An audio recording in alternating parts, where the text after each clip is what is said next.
I think I like Peter because he's like you and me. He's flawed like the rest of us, and he has good intentions, but things get in the way. He has preconceived notions of what God is supposed to do. Peter often, I'm using my prepositions carefully here, he is often in denial. And his being in denial leads him to denial. There's an arc here in the Gospels, and you find him in all the Gospels. I think the apostles really picked into Peter, and they really saw something that they felt that the rest of us can relate to. So it's repeated over and over. Even in the Gospel of John, which is a little different than Matthew, Mark, and Luke. Even the Gospel of John, it just shows this arc of Peter, because Peter really did get it. He really did understand Christ. He was close to him, one of his closest friends, and acquaintances, and fellow workers, if you will, with God, with Christ, the Son of God. And he recognized, and he said, "You are the Christ." In the Gospel of Mark, which I just read. In the Gospel of Matthew, it says, "You are Christ, the Son of the living God." So this revelation was given to him by God. Now, here's what was not given to him by God. What that ministry should be like. How it should be carried out. And Peter was presumptuous. Peter, when Jesus started saying, well, what does it mean to be the Messiah? It means to offer your life as a sacrifice for the life of the world, to be mistreated, to be killed, and to rise on the third day. Peter, he went in denial. He says, I can't accept that. That's not right. You've got this wrong, Jesus. So not only was he in denial, he was very presumptuous to decide what this Christ, the Son of the living God, should be like, what his ministry should be. And so he comes with this right after this confession, apparently, and he gets rebuked, and he's called Satan. And the reason Jesus calls him that is because that's what this devil is always trying to do. He's always trying to subvert what God really wants. And Peter, he was also in denial about the covenant. Listen to this covenant from Genesis that they were already under. I will establish my covenant with you that never again shall all bodily creatures be destroyed by the waters of a flood.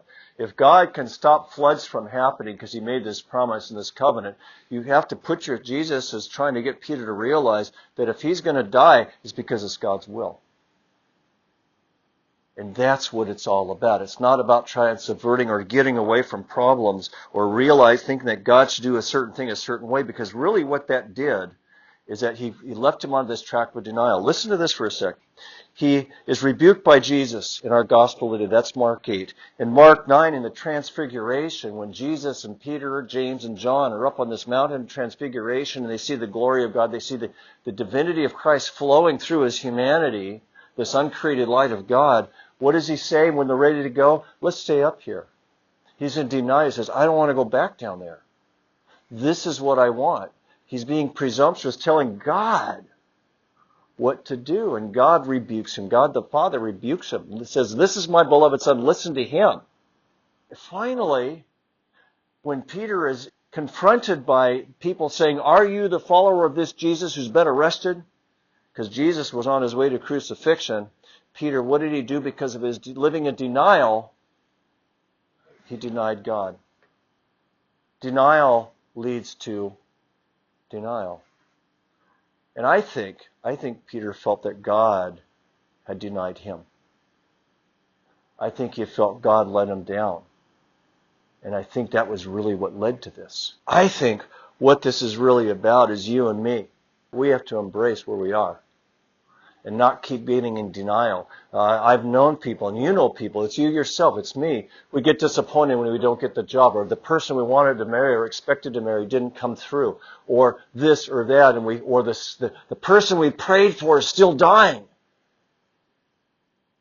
Or we can't fix somebody because they don't want to be fixed. And we are in denial, and we won't accept the fact because we say, if I just pray hard enough, it's going to happen. And then when the person dies or doesn't get the job or whatever, we feel God is denying us what we asked for. And then we deny him. Sometimes we just don't get so close to him. Sometimes we separate ourselves. Sometimes we stop going to church. Have you ever met somebody who said, God let me down? But sometimes you run across somebody who's angry with God, and it's because they denied what God was trying to tell them all along, is saying, I'm in a covenant with you. Nothing can happen to you save that I am there with you to get you through this and deliver you. We can't live in denial. We have to face reality. We have to accept the things that they are. That's why Paul 3 times asked God to remove from him that wound, that sting, whatever it was in his flesh, that painful thing in the flesh that God sent the devil, allowed the devil to come and give to him. He prayed for 3 times for it to be gone. God said, my grace is sufficient for you. And Paul said, that's good enough for me. Let's do the same. Please stand.